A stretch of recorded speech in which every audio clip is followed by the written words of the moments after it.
Habari wana mafanikio, hongereni sana kwa ushiriki wa semina ya Kisima cha Maarifa 2025 ambayo imefanyika hapa Zanzibar.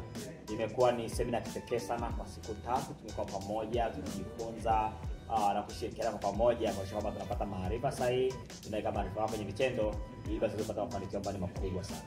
Kikubwa sana kutokana nacho ni kwamba tunahitaji kufanya kazi maeneo makubwa matatu tu. Ndio la kwanza ni mafanikio ambayo yanaanza na tabia zetu binafsi, ili tunazo sisi hapa zikae sawa. Eneo la pili likiwa ni fedha, tunaweza kujenga uhuru wa kifedha, tuweze kuwa vizuri kifedha.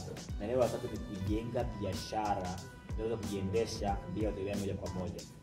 Na eneo haya matatu ambayo tumefanyia kazi kwa hakika kutoka na mwongozo wa kwenda kufanyia kazi moja kwa moja. Na tuna misingi sahihi kwa maeneo yote, tuna nguzo kusimamia. Wajibu wetu ni kwenda kufanyia kazi kwa kwenye vitendo, kama kanuni kwamba maarifa jumlisha vitendo sawa sawa na mafanikio.